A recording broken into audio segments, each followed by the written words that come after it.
Dicen que nació en una casa llena de libros y que la cultura es parte de sus días.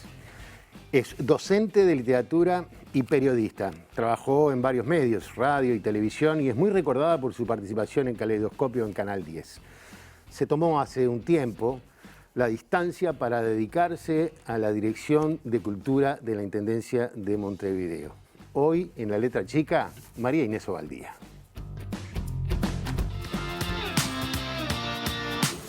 En mi casa las cosas se dividían. Mi madre era para el cine y mi padre era para el carnaval y para el circo. Yo fui una niña que nunca recibió una cachetada, porque en mi casa nunca se usó la violencia. A mí la verdad que me gustaba mucho dar clase, me gustaba compartir la literatura con grupos distintos de personas. Yo sentía que se iban diferentes de la clase. Yo trataba en realidad, adecuándome a este tiempo que vivimos, de generar otro tipo de vínculos, no solo con la literatura, sino a través de la literatura. Yo siempre estoy tratando de generar un producto ennoblecedor, desde la formación o desde la información. No tengo hermanos, soy la mayor de las nietas de mis abuelos, la mayor de todos mis primos. Tengo un hijo único. ¿Varón? Varón, sí. Entonces digo, tengo una cantidad de cosas que han hecho como única mi historia de vida y tengo que agradecerla. Quiero hacer una buena gestión municipal porque quiero cerrar mi carrera de la mejor manera. Porque la cultura ha sido el leitmotiv, la dedicación, han sido las alas de mi familia. La cultura me trajo hasta acá, la cultura me protegió hasta acá y espero que lo siga haciendo. Hace muchísimos años vino un español químico, un destacado científico a nuestro país. Yo lo conocí por razones familiares y me dijo, qué hermosa es Montevideo. Es una ciudad donde las librerías están abiertas hasta las 12 de la noche. En ese momento sí pasaba. Quizás eso sea lo que nos rescate ahora. Que la cultura nos rescate.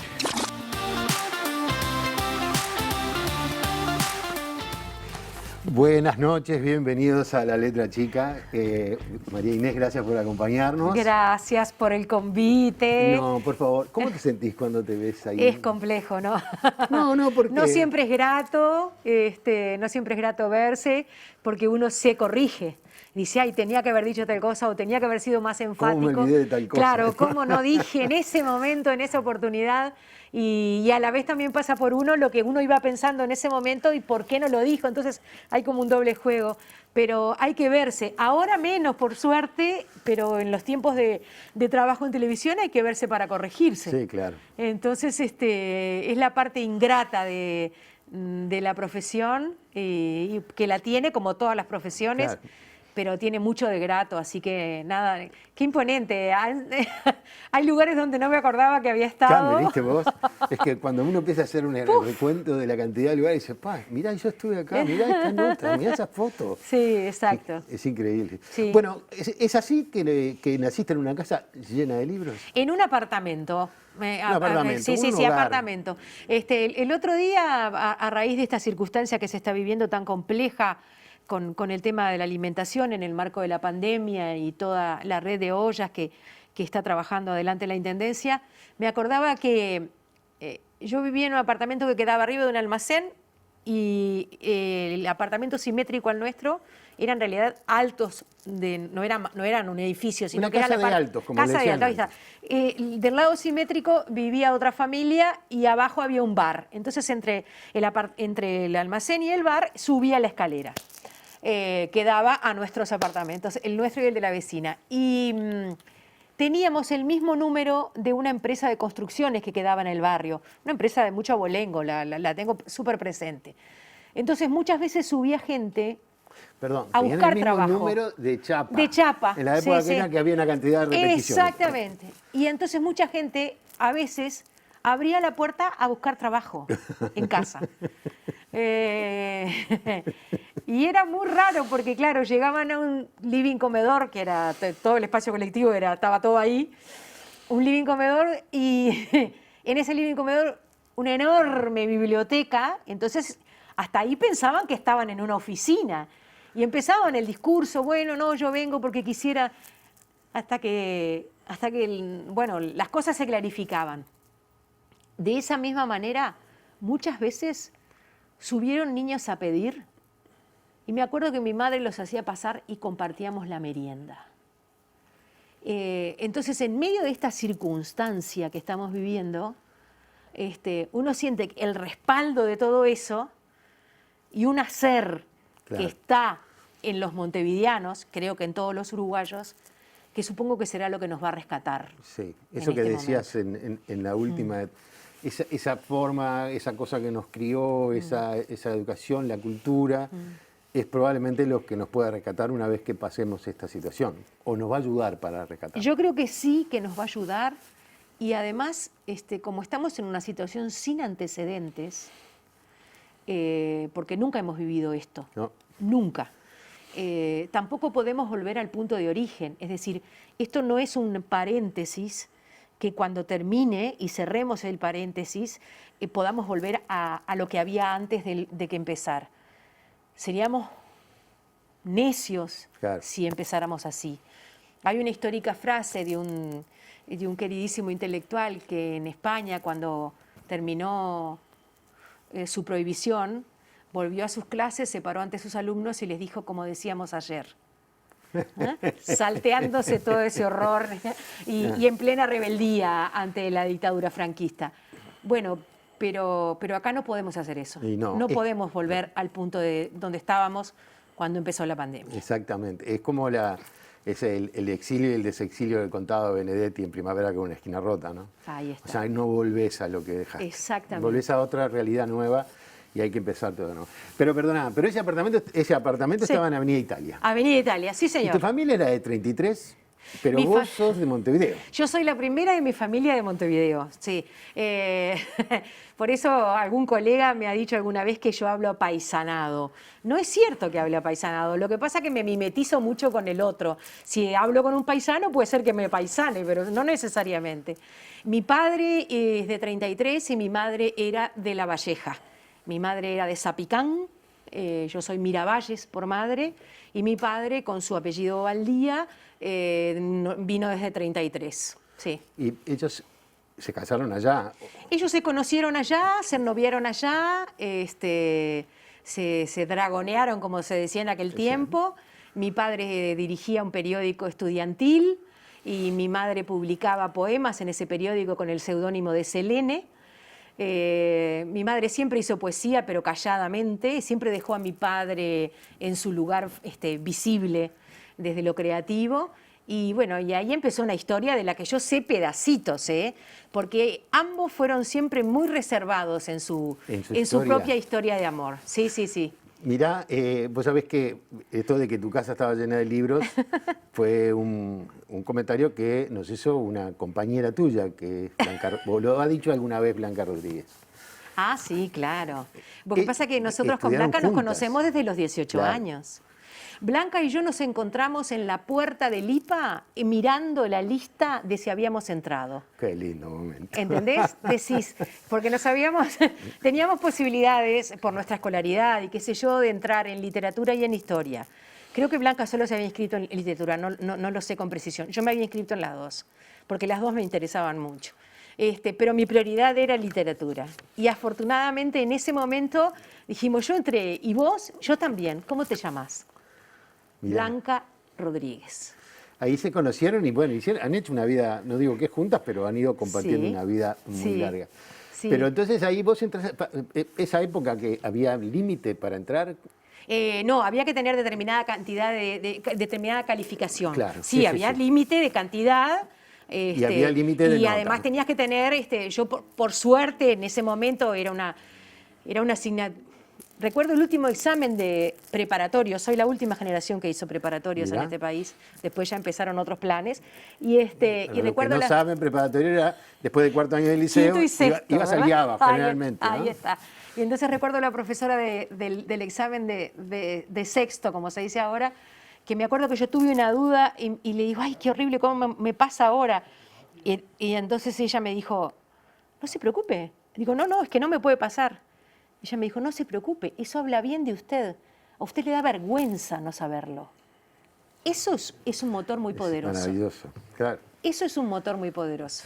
Y ahí entraste a estudiar literatura, pero no entraste a historia. No entré a entraste a historia. No, ¿Pero no entraste o no lo hiciste? No lo hice, No no lo lo hiciste. hice, no. Qué vergüenza. Después me inscribí, después me inscribí en el en Humanidades, no seguí adelante, porque afortunadamente empecé a trabajar. Claro. Y bueno, y después empezaron los medios de comunicación y aquí estamos. Pero antes de eso, ahí, bueno, cuando te tomás la decisión de ser docente de literatura, sin duda esa casa llena de libros, pero también sin duda un padre escritor y ahora me entero Sí. una madre poetisa, tienen que haber influido en eso. Sí, claro. Igual era muy libre la cosa en casa.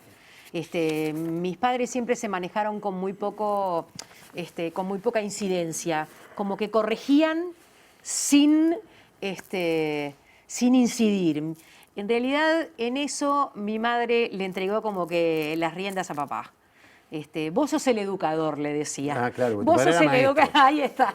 Entonces papá, que además trabajaba en una escuela en la mañana, almorzaba en el comedor escolar, trabajaba en otra escuela en la tarde y lunes, miércoles y viernes era maestro de curso para adultos, era una figura que yo veía muy poco Claro. entre semana. Sí, sí. Porque obviamente llegaba a las 6, a las 7 de la tarde, martes o jueves. Y los jueves todavía tenía clase de guitarra. Tenía un profesor que venía a casa Y le daba clase a él. y le daba clase a él. Entonces, en esos momentos yo aterrizaba en su vida. Entonces, definitivamente, obviamente la cultura o la educación estaban muy presentes.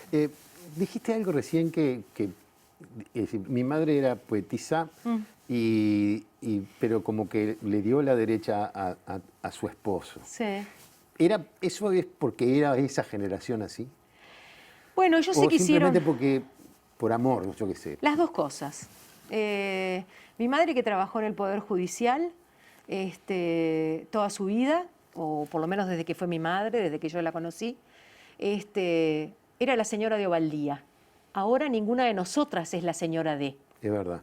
Y mi madre, que era una buena feminista, sin embargo, nunca sintió, por sus propios códigos y por su propio tiempo, que esa era una manera de dejar de ser Elsa Miravalles. Claro.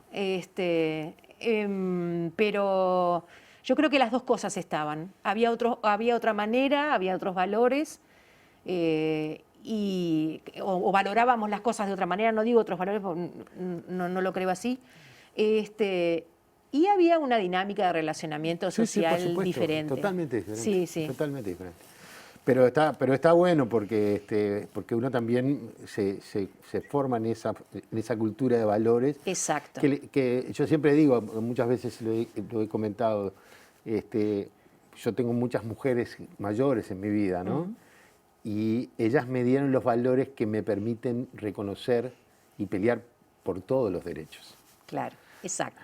Entonces, Vos has escrito cosas muy lindas de las muchas mujeres de gracias, tu sí. vida. Exactamente. No, pero está bueno que lo hagamos público, que lo expresemos, porque no siempre se habilita a los varones a hablar de sus mujeres, de las mujeres que han sido importantes en su vida, de sus mujeres mayores o de las mujeres con las que han sido de Sí, repente claro, tus compañeras. compañeras. Sí, sí. Entonces es muy bueno también generar ese discurso y poder objetivarlo, verlo, valorarlo, porque sobre todo ayuda a las mujeres, también ayuda a los varones, Claro. y creo que en definitiva nos pone en un lugar mucho mejor como sociedad. Fuiste docente. ¿Cómo fue eso? Como vos, profe. Yo también, sí, señor. Y bueno, la docencia Solo te voy a contar un dato. Cuando yo entré al ISEF, Sí. al Instituto de Educación Física, Sí. había un cupo de 75 lugares y la nota mínima era de 4. Pa. Y yo entré en el lugar 75 con 4.000.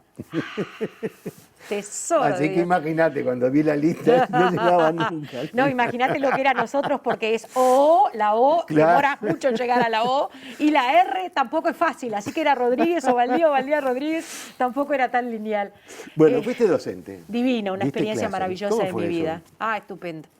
Una experiencia bellísima que no quise abandonar. A mí cuando me apareció la posibilidad de trabajar en radio, yo me presenté a un concurso que hizo Radio Sarandí, porque quería mejorar mis ingresos, pero cuando estando en Sarandí me llamaron de Canal 10, yo dije, ni loca. No, yo tengo la vida solucionada. Ganaba una buena plata y trabajaba a 5 cuadras de la radio o sea, de Radio Sarandí. Y además tenía las clases, tenía la vida como redondita. O sea, tenía el placer y el deber solucionado. Y lo económico compensado. Fue como muy, muy de a poco todo eso. Claro. Y yo no quería dejar de dar clase. Eras profesora del liceo. Era profesora de liceo y también de quinto y sexto. Sí, sí, De quinto y sexto. claro, sí, sí. Y- Literatura es una asignatura que empieza en tercero, ¿verdad? Sí. Son 4 años que podés tener tercero y cuarto, quinto o sexto. Es bravo, porque hoy, por lo menos a los estudiantes de Sí. enseñanza secundaria, Sí. literatura es una materia que les cuesta mucho. Les cuesta Bueno. mucho, o no sé si les cuesta mucho, o inicialmente como que la rechazan. ¿Puede ser? ¿O estoy equivocado? Capaz estoy equivocado. Y bueno, yo hace mucho que no doy clase, honestamente. Hace tanto que no doy clase que voy a decirte lo que es el hoy. Yo creo que el primer día había muchos alumnos que me recibían como regañadientes, ¿no? Y ahí había que empezar a generar un vínculo que fuera atractivo con la asignatura. Siempre fue un desafío conquistarte la atención de los alumnos. Sí, claro. Yo creo que además los programas nuestros son suficientemente amplios como para elegir bien, poder elegir bien el autor o poder elegir bien el momento. Porque capaz que si vos tenés que dar Martín Fierro y vivís en medio de una ciudad, los gurises el primer día rechinan, Claro. ¿no?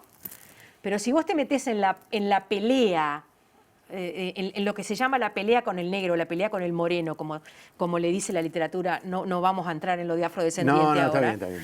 Te metés en la vida cotidiana de la gente. Te metés en una pelea que se da en un boliche. Podés hablar de racismo. Podés hablar de justamente el rol de esa mujer y ese hombre que de alguna manera, cuando le dicen más vaca será tu madre, por ejemplo, bueno, ahí empiezas a trabajar otras cosas. Y yo creo que eso está en la vida cotidiana de Claro. todos nosotros. Y después si Martín Fierro se maneja hablando medio raro, eso no es problema. Porque capaz que era problema para la primera clase, pero ya para la segunda ya empezamos a trabajar. Y ahí empiezan a jugar otros valores y ahí empiezan a convertirse ellos en ¿quién? En Martín Fierro, los consejos del viejo Vizcacha, por ejemplo. Claro. ¿Está? ¿Quién es el viejo Vizcacha? ¿El señor del monumento en la plaza? Ya podés hablar de los Zorrilla, ¿no? Claro. Y de la escultura. Podés hablar de los perros que están ahí rodeando ese viejo, como que de alguna manera... Podés hablar de tu rol y tu relación con los adultos, de cuánto te gustan los consejos cuando sos adolescente.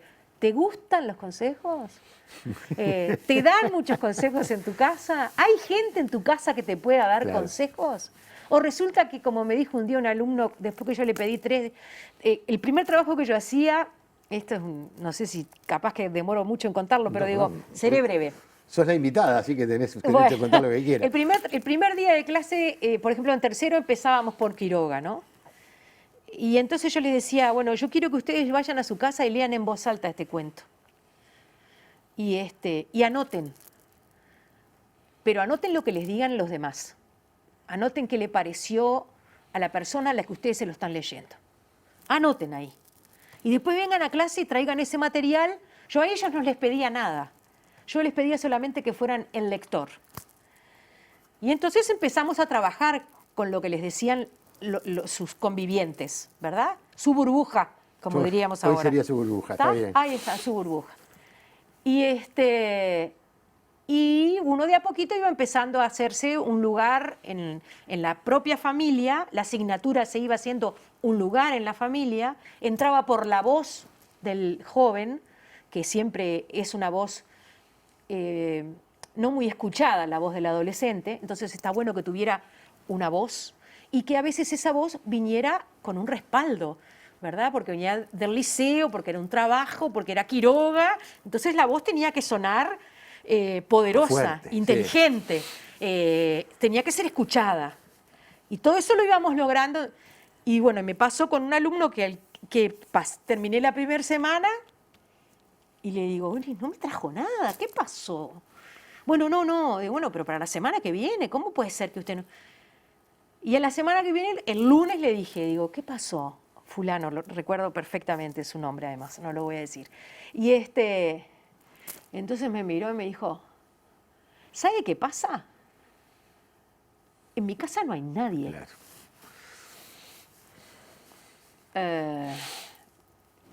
Ya está. En mi casa no hay nadie. Y me dio detalles. Y efectivamente, en su casa no había nadie, en su vida no había nadie.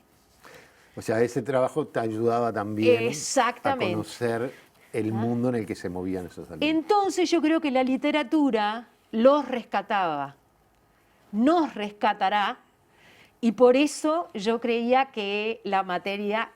Yo tenía la suerte de que venían de otros grupos a pedirme para entrar a clase. Bueno, lo que pasa es que ya veo que vos serás una docente muy especial. No, yo la peleaba. Es la una peleaba. lástima que te hayamos perdido de la docencia. No, capaz que hay algunos que no. No, está Con el bien. tiempo me he hecho amigo de algunos exalumnos, hay algunos exalumnos que tienen un grupo y a veces me mandan mensajes a fin de año.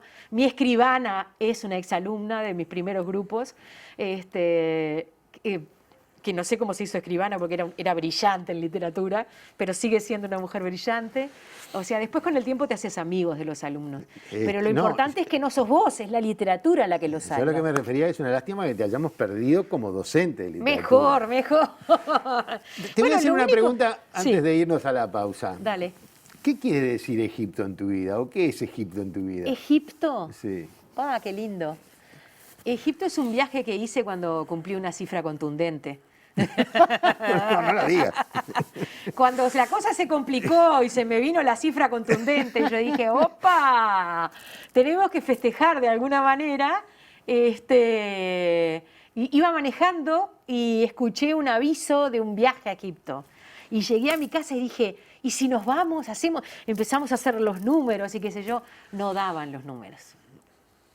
Entonces, muy generosamente... No había tanta comodidad entonces. No. Bueno, yo qué sé, pero claro, No, está bien, viajar. es que era un viaje carísimo, es un viaje carísimo, Sí, claro. además yo hice el Nilo. Fui a las fuentes del Nilo, ahí tomé ese barco, que es como los barcos esos del Mississippi, que tienen Sí, como con las ruedas. como unas ruedas que Sí. palean agua. Bueno, y fui bajando por todos los lugares importantes a las orillas del Nilo hasta volver al Cairo. No, perdón, te interrumpiste. Empezaste a hacer las cuentas y ahí apareció. Y ahí apareció la generosidad y mi compañero me dijo, anda sola. No podemos los dos, pero anda vos. Qué bueno. Anda vos, tenés que ir. Y hice lo que hacemos los hijos únicos. Buscamos a los hermanos que nos hemos ido eligiendo en la vida. Y que nosotros tenemos suerte, ¿no? Porque podemos elegir. Porque hay hermanos que son clavos, dicen. No sé. Bueno, Pero por lo menos no se eligen. ahí está. Y entonces le escribí a una amiga con la que estudiamos desde segundo de escuela, muy viajera ella, con experiencia, qué sé yo, y le dije, mira, me pasa tal cosa. Y entonces lo gracioso es que cumplimos una cifra contundente, le dije. Porque al ser de tu edad, y nos fuimos a Egipto. ¿Pero fuiste de guía también? No, fui Usted de de pasajera, no. Y después tenemos un grupo de WhatsApp que se llama Egipto, porque nos hicimos muy amigas, 5 mujeres, 5 digo, o 6, no, 5 somos bien, bien diferentes, 6, perdón, bien diferentes, claro, uno no se cuenta. Y hasta el día de hoy seguimos. Ahora estábamos escribiendo en estos días, apenas podamos salir del rigor de la pandemia para vernos, para abrazarnos. ¿Sabés qué me quedé pensando? ¿Cómo vendía en viajes Porque eso seguramente que escuchaste en la radio no era un aviso publicitario, sino era alguien que contaba un viaje. Sí, claro. Claro, ¿cómo vendía viajes eso? Yo trabajé, además, durante muchos años atendiendo. Recuerdo a Miguel Oramas, que era la persona que, representando una agencia de viajes, a mí me tocaba atender en los micrófonos de Sarandí. Sí, claro. Yo viajaba con él. Había algunos que te vendían el viaje de una manera yo maravillosa. viajaba con él. Yo tuve algunos privilegios en la época de la radio. Por ejemplo, entrevistar todas las semanas, 2 veces por semana, al doctor Rodolfo Talich. Mirá. Él venía y me traía con su letrita en manuscrita 3 preguntas. Bolígrafo azul, letra arrepollada y me las daba. Entonces yo el primer día les dije las preguntas tal cual. El segundo día también. A la segunda semana le digo, bueno, hoy empezamos una semana diferente, profesor. ¿Qué le parece si yo agrego alguna cosita de las que me gustaría saber a mí? Y entonces él me miró y me dijo, usted haga las 3 mías. Después pregunte de cualquier cosa. Maravilloso. Y así hacíamos. Hacemos una pausa, ¿te parece Usted bien? manda. Hacemos una pausa y enseguida seguimos conversando, porque podemos seguir todo el día, ¿no? Bueno, sí, o al día no es prudente. Hacemos una pausa y seguimos conversando un ratito nada más con María Inés Ubaldía.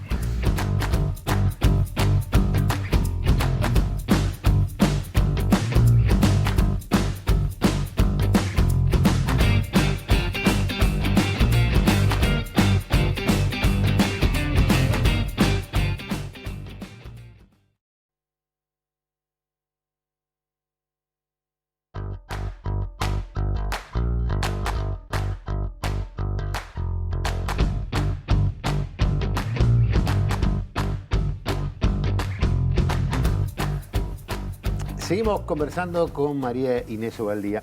Recién, como al pasar, Sí. en un momento determinado contaste que bueno, que estabas trabajando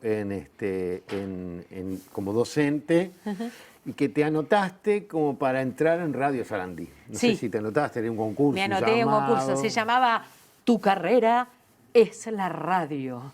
Y la voz que lo decía era la de Jorge Nelson Buah, Mullins. entonces Aquello era tan Claro, creíble. sí, Era como una especie de cosa épica que te venía a conmover. Sí, me presenté.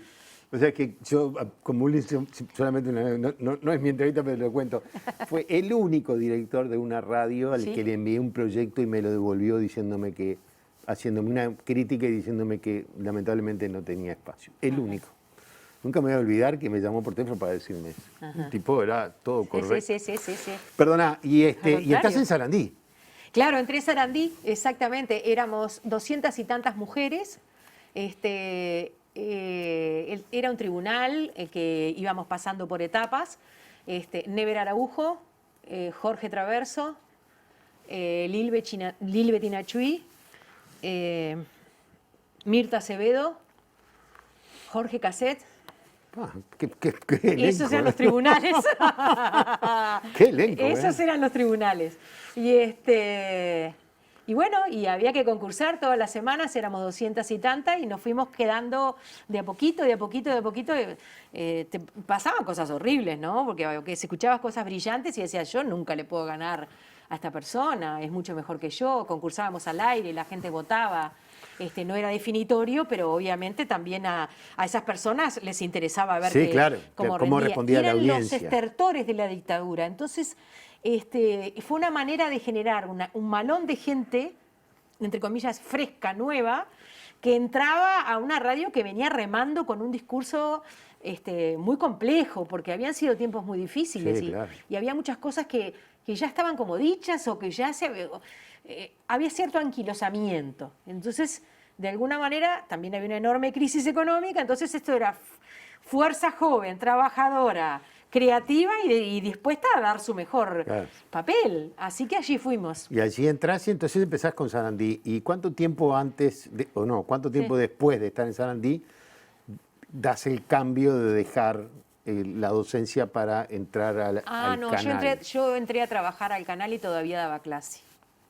Sí, que fue un desafío también, porque después entrar al aula, trabajando en televisión, era todo un tema, ¿no? Te conocían, mirá. Sí, era todo un tema. Me llevaba también un par de días de clase, recontextualizar y recordar que ahí no tenía nada que ver la pantalla, que ahí estábamos para otra cosa. Pero al principio eso era también una salida de eje. Y bueno, trabajando en Sarandí quedamos 2, en realidad el premio era un puesto de trabajo, y yo siempre hago el cuento porque nos debe estar viendo, porque siempre me acompaña desde donde sea. Rosario Cecilio y yo llegamos a la final, concursamos cabeza a cabeza. Yo ya me sentía perdedora con ella, porque ella hizo una nota estupenda. Yo dije, con esto me liquida. Pero bueno, cada cual tenía sus diferencias. Y entonces me acuerdo que nos llevaron a un estudio que hay atrás en la radio y nos dijeron, bueno, les vamos a proponer que concursen un mes más. Mirá. Y ahí ella me miró y me dijo, vamos a hablar afuera. Bueno, y salimos afuera y me dijo, nosotras no concursamos más. ¿Qué te parece? Bueno, le digo yo, que nos tomen a las 2. Tenés razón. Y entramos envalentonadas y dijimos, no vamos a concursar más. Si el premio es un puesto de trabajo, bueno, que nos tomen a las 2. Perfecto, por la mitad de precio. Bueno. Fue mi primera derrota. Claro, pero bueno, laboral. una victoria con derrota. Pues. Exactamente. ¿Y estabas ahí, estabas en la mañana, en la tarde? No, ahí empecé a trabajar en la tarde, hacía Revista Sarandí, se llamaba el programa. Claro. Por eso estaba Lil también en el concurso, porque una de las dos quedó en la mañana. Rosario quedó en la mañana y yo me fui a la tarde. Y bueno, está. Y de ahí, bueno, saltás al canal. Ahí empecé a hacer notas de móviles. Yo tenía un grabadorcito chato de esos que tenían teclas, en realidad, ni siquiera eran botones, con el que salía a hacer... yo hacía co-conducción y también tenía un espacio que lo hacía fuera de la radio. Entonces, un día vine a la estación de AFE, y entonces no estaba como ahora, y me encontré con un grupo de escolares y me bajé del móvil y me fui a entrevistarlos. Y entonces, obviamente siempre me interesó la educación y la escuela pública, también trabajé para ella, bueno. Y entonces me acerqué y era una maestra con un grupo de niños que venía a Montevideo y los había llevado a ver el mar. Qué buen tema. Que no conocían. Claro. Y entonces yo volví a Morosoli. Claro. Dije, esto es Morosoli. Por eso es que yo digo que la literatura nos va a rescatar. O la cultura, en realidad, que es un poquito más grande, un muchito. Pero dije, esto es Morosoli. Pero vamos a hablar con ellos. Y grabé los testimonios de los chiquilines. Cassette, por supuesto, ¿no? Estamos hablando de... Sí, el grabador aquel. Ahí está. Sí. Llegué a la radio, hice todo el cuento, y bueno, lo presenté. Nuestra gente se llamaba el espacio de María Inés Ovaldía. No le había puesto yo el nombre. Pero bueno. Y me llamó Ángel María Luna de Canal 10. Y me dijo, he escuchado muchos de tus trabajos, quiero que te vengas a trabajar con nosotros. Y la verdad que ahí ese fue mi primer no.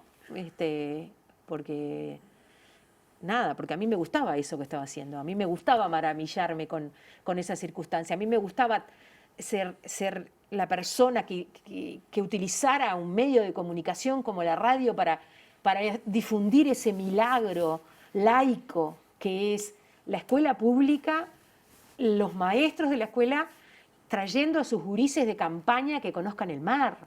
Digo, una maravilla. Entonces, yo no quería ir a otro lado, yo quería seguir haciendo eso.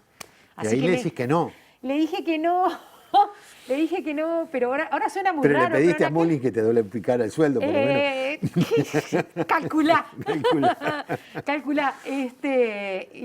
No, lo que hice fue negociar con él y le dije, mira, yo lo que puedo hacerte son algunas notas que sean las mismas, o sea... Usar el mismo tiempo de trabajo para hacer las dos cosas. Pero a la vez, no todas las que pueda hacer, entonces digo, trabajar como a destajo.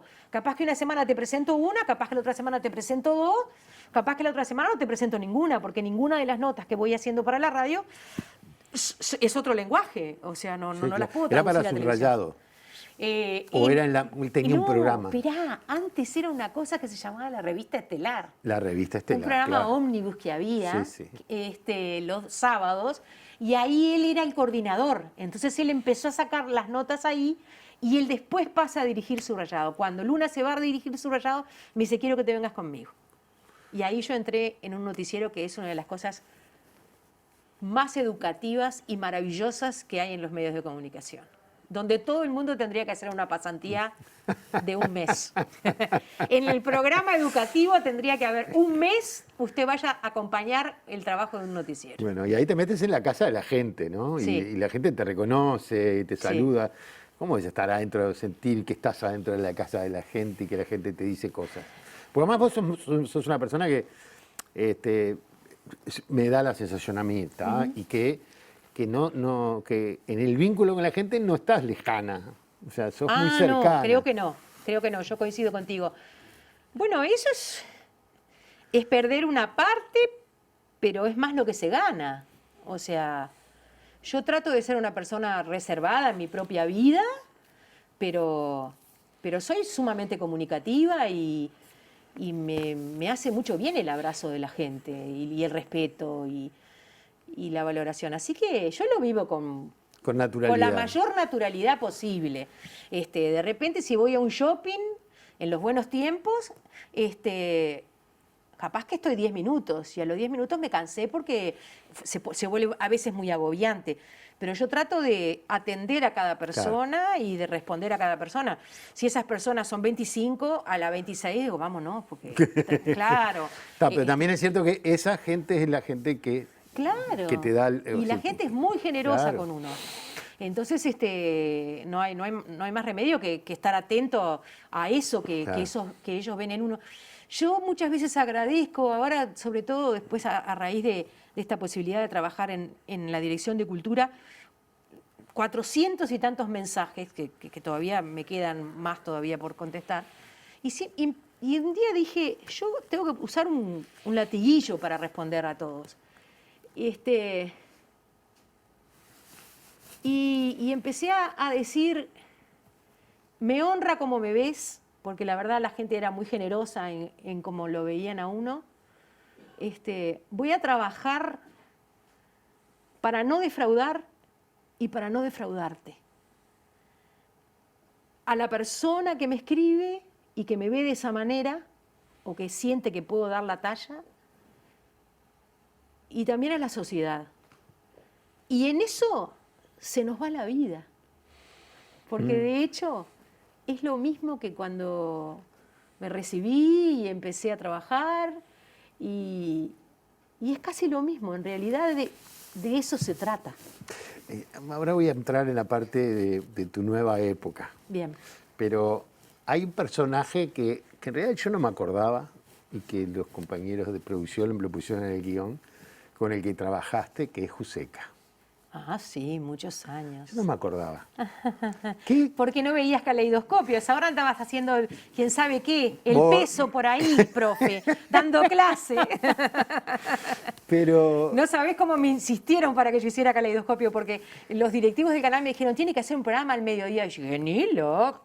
Al mediodía nadie que sea inteligente ve televisión. Porque en mi casa no se veía televisión. Claro. De mañana no se prendía la televisión. La primera televisión que hubo en mi casa la compré yo con mi sueldo, porque mis padres no tenían televisión ni querían. Entonces un día dije, viejo, vamos a pasar a la... Vamos a pasar a la nueva época. Entonces, para no lesionarlo, porque yo siempre fui muy respetuosa del arete educativo, compré una... que no tenía ni control y que era en blanco y negro. Creo que la última televisión en blanco y negro que se vendió en este país la compré yo. Vos. Para que no fuera tan Aquella lesivo. tac. No, botones tenía. Botones tenía. Cric. Bueno, de una marca alemana. Bueno, entonces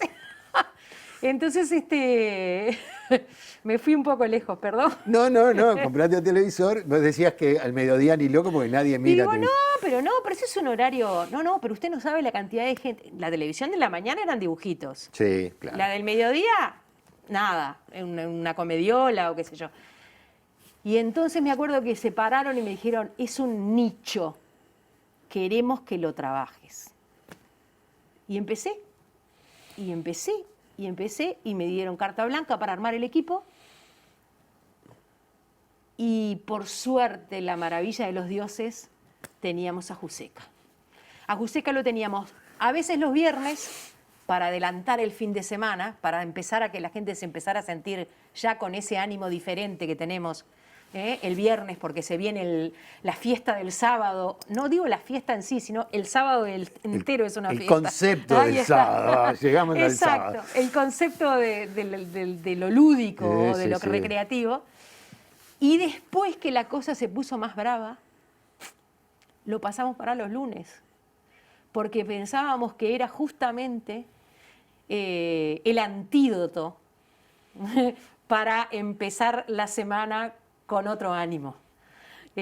Tanto los lunes como los viernes fue una fiesta trabajar con él, un compañero maravilloso que nunca trajo un libreto, que siempre, nunca trajo un libreto. Jamás. Siempre inventaba, Siempre, creaba todo ahí. Él venía con su libreto en su cabeza, yo Sí, no sí, lo sí. sé.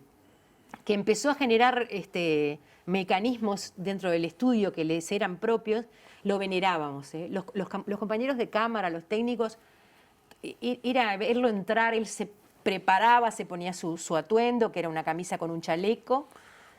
Teníamos una florería que nos daba flores frescas para poner en las mesitas todos los programas, y él todos los programas iba y robaba de esos arreglos florales una flor y la escondía dentro de su chaleco.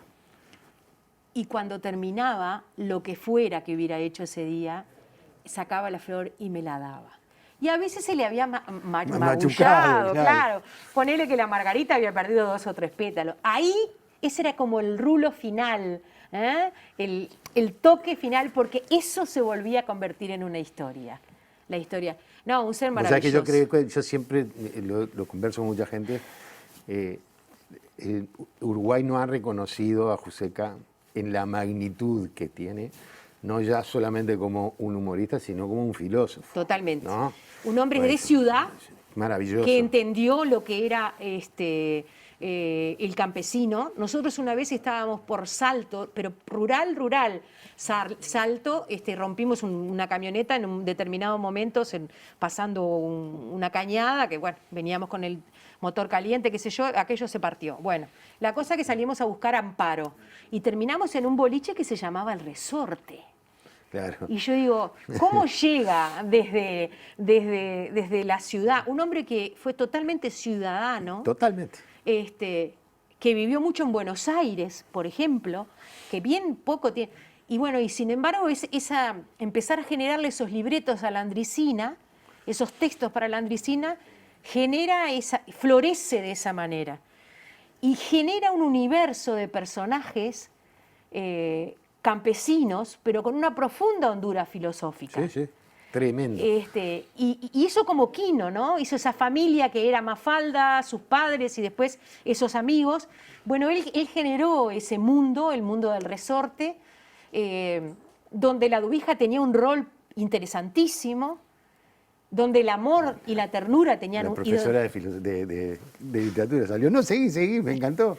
Donde no había mozo, no había nadie del otro lado del mostrador, un bar muy particular. Donde había un gato que se sentaba en el mostrador, porque el barcino también era un protagonista, y donde cuando el mundo se empezó a convertir en algo más complejo y se vino la tecnología, Juseca incorporó el fumigador.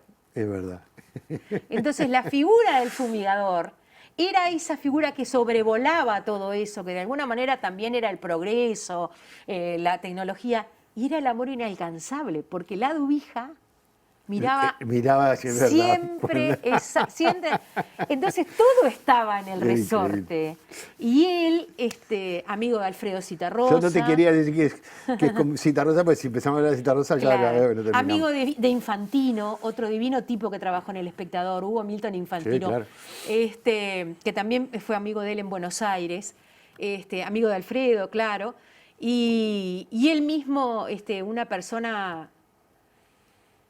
Él tenía una dificultad física importante que era su enfisema.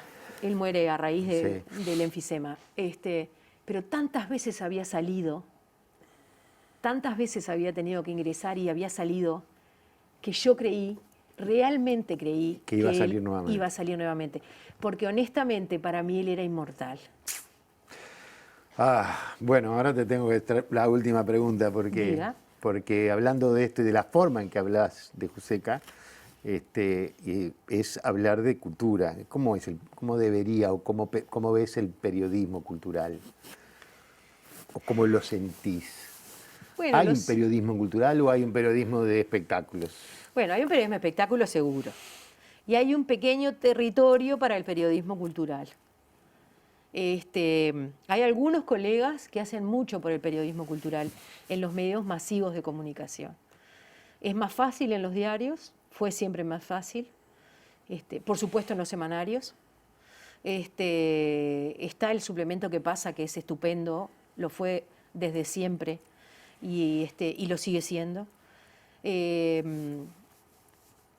hay un periodismo cultural en la televisión que busca su lugar. A veces lo consigue y cuando lo consigue yo creo que ganamos todos.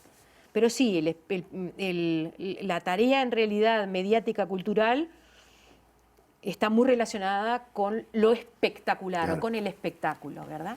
De cualquier manera, yo soy de las que creo que una buena entrevista es un muy buen fenómeno cultural. ¿Qué problema me generas ahora, no? Bueno, hubiera pensado antes. Porque ahora, y si no es buena la entrevista, no generé nada bueno cultural. Es que yo casi no vengo. Es que yo casi no vengo porque vine en Invernizzi. Entonces yo digo, yo no voy a ir ahí.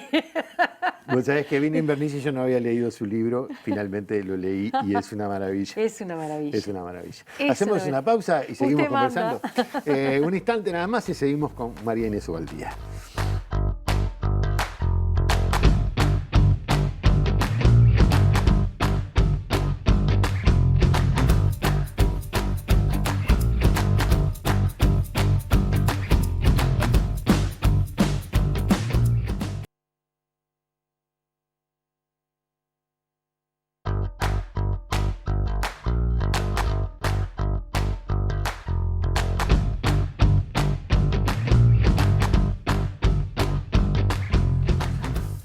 Seguimos adelante en La Letra Chica conversando con María Inés Ubaldía, con un compromiso horrible que me dejaste en el bloque anterior de que una buena entrevista genera cultura, así que ahora no sé, voy a tener que estudiar a ver si estuvo bien, hasta si generó algo. No. Pero como mencionamos una pila de nombres importantes, yo creo que ya está bien. Bueno, ahí está, por ejemplo, un par de citas siempre Claro, viene ahí bien. está.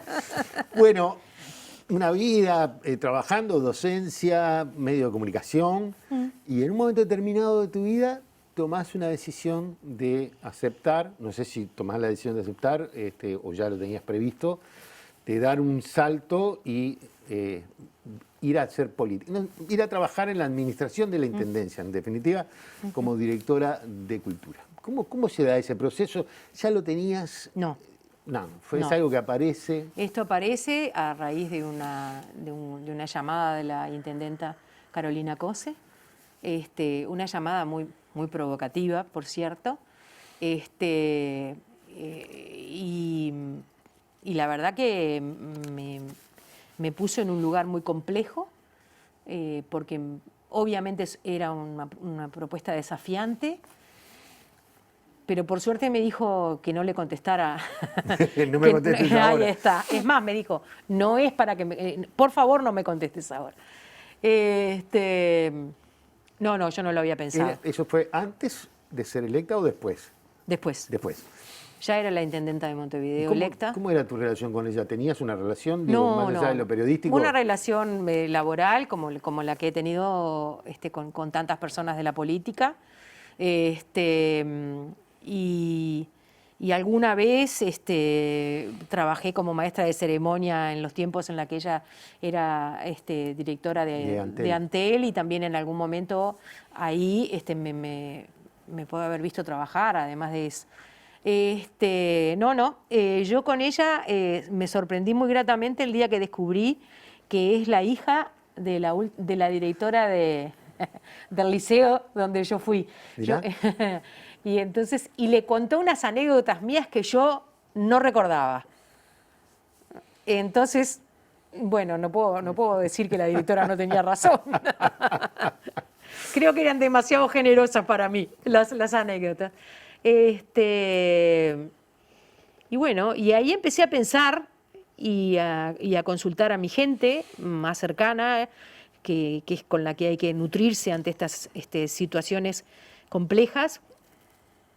Y ahí empecé a pensar que era una buena manera de cerrar una vocación donde se mezcla lo cultural, la defensa, el entrevistar y el trabajar por difusión de cultura durante toda tu vida.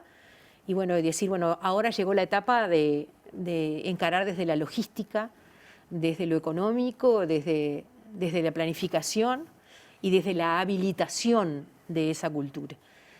Y lo pensé mucho, era romper una barrera, traspasar una pantalla, entrar en un mundo que no es el mío, el mundo de la política, sin ninguna militancia a priori, que podía llegar obviamente yo puedo llegar a pensar o no de determinada manera, pero quiero decir, no tenía trayectoria. Sí, te entiendo. Y eso podía ser eras inclusive... un cuadro militante de un grupo político. Y eso podía del ser Frente inclusive un defecto, Claro. cosa que también le planteé. Y ella me lo dio vuelta. La intendenta es estupenda argumentando. Y ella me lo dio vuelta, me lo convirtió en un... En una cosa positiva, Exacto. favorable. Todos los yo le llevé una lista de 6 argumentos y cuando iba en el 3 me dijo, ¿hay algo más? Y sí, me quedan 3 más. Y en 10 minutos esos 3 más me los había dado vuelta. Es muy interesante verla pensar. Sí, es verdad. Pensar, es muy interesante. También actuar y trabajar, eso es otro tema, pero... claro, para uno siempre el intelecto es un valor fascinante, ¿no? Sí. Entonces también condiciona. Y bueno, y ahí entraste. Y ahí dije que sí. A un gabinete paritario. A un que gabinete se anunció paritario. como gabinete Sí, paritario y es- fue un gabinete Es paritario. un gabinete paritario, porque seguimos los mismos desde que entramos, trabajamos muy duramente, ella ha impuesto un régimen de trabajo, a ver, no hubo turismo, ¿eh? En turismo hubo reunión de gabinete. Ella ha impuesto un régimen de trabajo que me parece muy interesante, que es el necesario en este tiempo, en este momento, y espero que ella no me tire de las orejas porque lo que se habla en gabinete, pero el último gabinete del año, ella nos dijo a todos, bueno, después de agradecer y hablar de muchas cosas importantes, dijo, yo sé que han sido meses muy intensos desde que asumimos, este es el último mes del año, yo sé que esto ha sido agotador, yo sé que están trabajando el doble, y entonces levantó la mirada y yo dije, va a ser siempre así. Entonces, donde uno empezaba a respirar... Y vos bajaste la cabeza y dijiste, ¿qué hago acá? Quiero decirles que siempre va a ser así. Quiero Decirles que siempre va a ser así. Y bueno, y la verdad es que el tema es que uno entra con una cabeza, con una sensibilidad, con una manera de ver el mundo, pero entramos a un mundo en pandemia, Claro. Nadie ha hecho cultura en pandemia, ninguna sociedad tiene una propuesta de la que podamos aprender para esto. Tenemos que ser especialmente asertivos, saber dónde volvemos y cómo volvemos, como te decía más temprano. Y yo creo que la cultura puede rescatarnos porque, a ver, vamos a empezar a hacer reconstrucción, reparación. Eso es lo primero que tenemos que hacer. Porque cuando pase la pandemia, los que sobrevivan, ojalá sobrevivamos, estaremos en un mundo donde va a haber muchos que quedaron por el camino.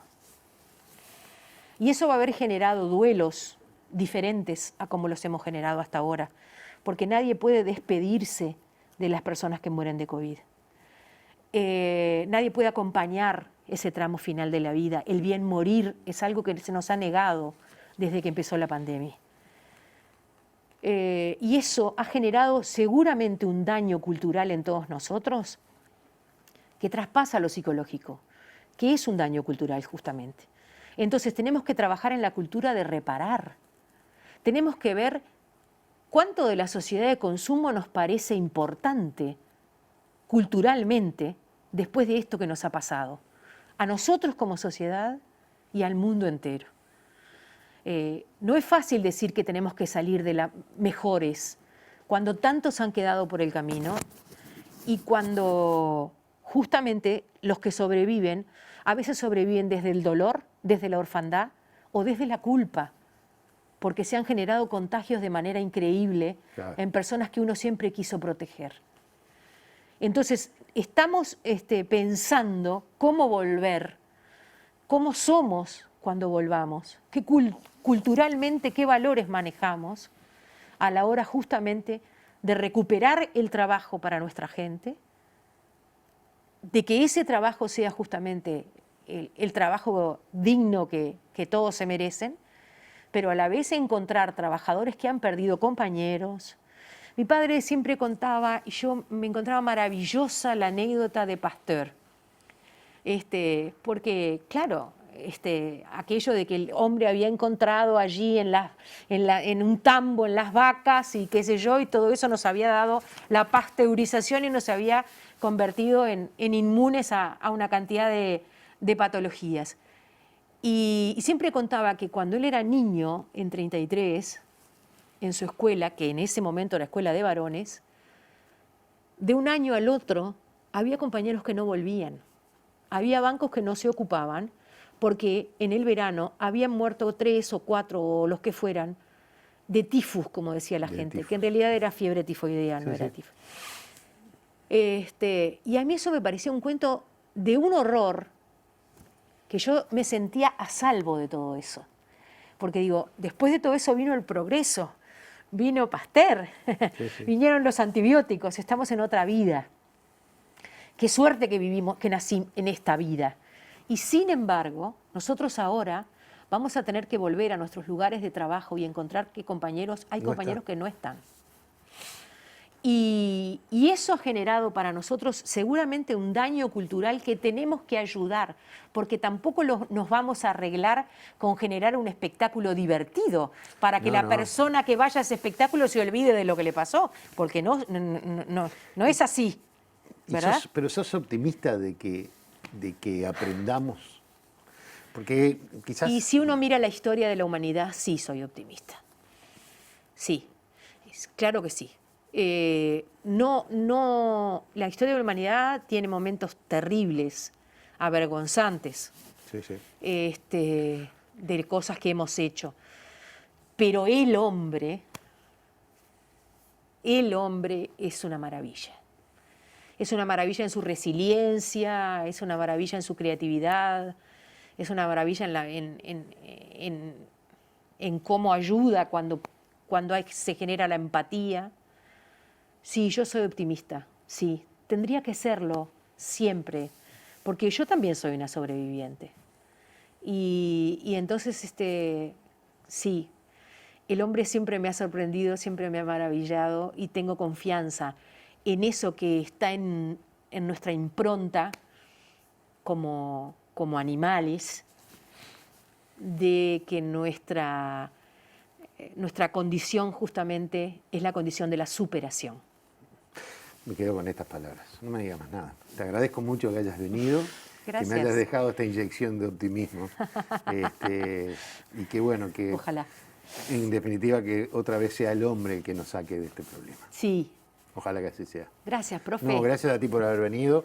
Para mí fue un gusto conversar contigo. Gracias. Volvemos el próximo viernes con la entrevista y este lunes, sin duda, con La Letra Chica. Gracias por habernos acompañado.